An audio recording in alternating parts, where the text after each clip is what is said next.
We have teenage multimillionaires flying around in their own jet planes. We have kids, the only asset they have is a 15-speed bicycle. For those of you that have done any research at all, on my website, we have teenage multimillionaires flying around in their own jet planes. And he's the one that had the 15-speed bicycle. That's why I use it a lot. He's not a teenager anymore. He's 21. If he were standing right here, Josh Kim. He's half Korean, half Caucasian. But the one thing that they all have in common is they're hungry. Hungry for a better life. Hungry for change. Hungry for the tough love their parents didn't give them. So is that what it needs? You have to be hungry. You need to feel the pain. Growth only comes through pain. For those that have read about being an athlete, okay, no pain, no gain. It's the same in life. Elon Musk, Steve Jobs, Dan PENA, Ted Turner, amongst a whole bunch of others, all had one thing in common. We all slept in our office the first 5 or 10 years of our business life. Slept in our office the first 5 or 10 years of our business life. I think we would like to know, how does it work? The QLA principle. Okay. The basics. What can you teach There's only one moving part to the QLA model. How does it work? Okay, I'm going to tell you right now. There's only one moving part. But since it's only got one moving part, I'm giving you the benefit of the doubt that you can get this. Motivated seller. Now, I know it's not politically correct to talk about having sex with 1,000 partners anymore. But rock stars got nothing on Dan PENA. I got more ass than a toilet seat at a fucking bus station. And I was proud of it. How? Because I asked. The squeaky wheel gets the grease. And you've been taught all your life not to ask. To politically fit in. So the one moving part is a motivated seller. Now let's say that this table are all in IT. This table is in manufacturing. This table is in medical services. And this table is in construction. Of these 5 tables, or 5 industries I just mentioned, you're looking for a seller that is between 55 and 70. He has no line of succession, meaning he has nobody to leave the business to. Because most children today don't want to have anything to do with their parents' business. There's no succession planning. So there's got a guy, 68 years old, he's been in the business 35 years, he's built up a construction company to 5 million euros a year. He makes let's make it even numbers, €1 million a year out of 5 million, which would be a great business, that'd be 20%. What's he gonna do when he drops dead? He's gonna drop dead, right? And who's he gonna leave the business to? The hag he calls his wife. And what is she gonna do with the business? All nothing. She's hoping she dies before him, so she doesn't have to be stuck with the business. Why don't the owners plan for death? Because nobody wants to talk about it. Why don't owners have a succession plan, meaning when I die, this is what's going to happen to the business? Because they don't want to talk about it. It's one of the things you don't talk about.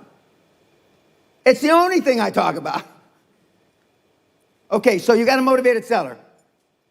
He's got a construction company, 5 million euros a year revenue, total revenue. He makes 1 million after tax. That is your prospect. That is the person you call on. And on the site, we show you how to call on these people, how to find them. How to find them. And 7 or 8 times out of 10, you can finance the entire transaction with no equity.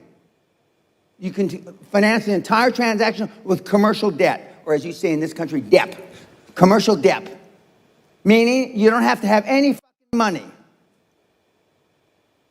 Now, Nyarota, which I had the privilege of teaching at back in the 90s.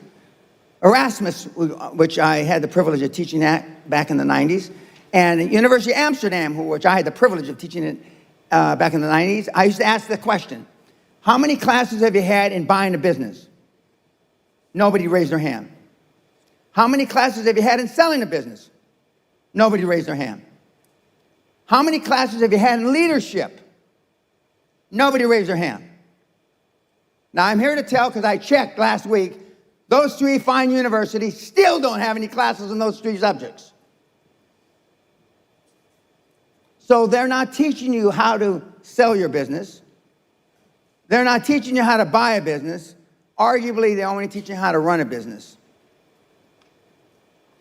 So we have a motivated seller that has not had any succession plan, and that wants out, and that they will look at you with tears in their eyes, rolling down their cheeks. You're their savior. Because otherwise, they're going to die. And most of the owners that I just described in those 5 industries are going to die intestate. That means without a will. Why don't they have a will? For the same reason I just said, because they don't want to talk about dying. So what happens when John dies and leaves Mary his business without a will? It goes into probate, or whatever the equivalent there is in this country, which means it's in limbo. And it's going to be there between 6 and 36 months. But you step in like a knight on a white charging horse to save them. And that's the methodology we use. And this methodology has been around about 140 years. And the first person to think of this, and it wasn't Dan Pena, Andrew Carnegie, the wee Scot, arguably the first really wealthy guy on the planet, who happens to coincidentally come from right down the road from where I live in Scotland. That's what QLA is. It shows you how to go in and buy the businesses for little or no money out of your own pocket and using commercial debt. And what Trump has done to assist you, even though you may not like him, is because now interest rates are at the lowest in 5,000 years. And I hear they're going to go lower in America. And when America sneezes, Holland catches a cold. So if interest rates go lower in America, what do you think is going to happen here? Interest rates are going to go lower. And that's what the QLA is, and it's a simple process. And he followed QLA. This is his 3rd time around. But he bought businesses with no money, right? Right? I mean, he did it. And it doesn't, you know, it's nothing really hard. Now, why doesn't ING Bank tell you this? Why doesn't Rabo tell you this? And whatever the other Dutch banks are, right? Because this methodology I just described to you has little or no fees. I'm going to repeat myself. Little or no fees. There's no investment banking fee. There's no management fee. There's no succession fee. Because you're using commercial debt. And that's why they don't tell you. But then, is it still that easy as it was 20 years ago? Yes. You go to the it's bank. Easier now because there's more money on the street. But you go to the bank and you say then, I want to have your money. Well, no. You don't. You borrow. You're going to borrow the money. Just like you did. Yeah, but that was 20 years ago, other time. And what I did what he told me, and I didn't know better. So I went in, ING Bank, I asked for $500,000 and went out with the money. Because you told me you're not going to leave without the money. You don't leave without the money, or a check, or a wire transfer. You sit there and until they're embarrassed. You go in when the fucking bank opens up, 9 o'clock you open, 10, and you don't leave the goddamn place until you got money in your pocket. I mean, literally. Now, see, most of you wouldn't do that because you'd be embarrassed. And it's still that it's better to go to a new bank? Oh, yeah. New office? When a new ING branch opens up in wherever, okay, there's 3 things that you know for sure. Number 1, they've done a lot of marketing surveys that they need a branch there. Number 2, the bank branch has a lot of money, ING Bank. And number 3, they have no customers. That new branch does not have one customer when it opens up the first day on a Monday morning. Except for you, because you're going to be the first one in the door. I used to go around in my limousine. I'd go from branch to branch to branch. Boss, wake up, we're here. And I mean, I go through the same bullshit, the same pitch, which are all on my site free. And I wouldn't leave without it. And we give you a script. What is your legal lending limit? What's your personal lending limit? The bank officer. You probably don't even know, if you've ever dealt with a bank, what the legal lending limit of the bank is. You probably don't even know what the banker's legal lending limit. And the banker will say, well, I can sign for $50,000. You personally can sign for $50,000. What a lucky day for the two of us. All I need is $49,500. What a lucky fucking day. And we have kids doing this in the Netherlands today. So even since all the rules in the financial system has changed, you say it's still that easy. And the reason why it's easier, because from 20 years ago, there's probably 100 times more cash trying to get out of the bank doors into our pockets now than when you did it 20 years ago. For every dollar, for every euro you put in a bank, they lend out between 20 and 40 euros for every euro you put in, depending on the structure, depending on the balance sheet of the bank. So for every 1,000 euros you deposit, they can lend out between 20,000 and 40,000 euros. And when I was here teaching in the late 90s, I had a speech. It was called Holland is Not Heaven. And I was a member of the Amstel Club. I'm getting up and making a speech, and Mr. Heineken stood up and said, Mr. PENA, I don't mean to be rude or interrupt you, but could you speak about something else? And I said, well, Mr. Heineken, but why? He says, we all know that, but the Dutch don't like to face up to the truth. Can we talk about something else that's happier for us? And so then the then chairman of ING Bank stood up and said, well, Mr. PENA, let's talk about prostitution. We all understand that. And so, and I didn't know much about prostitution, at least the way it is legalized here. And so I talked another 10 or 15 minutes, and then we retired to the bar and we had drinks. But now the difference is there's so much more money. And from when you did it, the interest rates are probably 1/5 as high as they were when you took the money from the bank. Why commercial debt and no private equity or venture capital?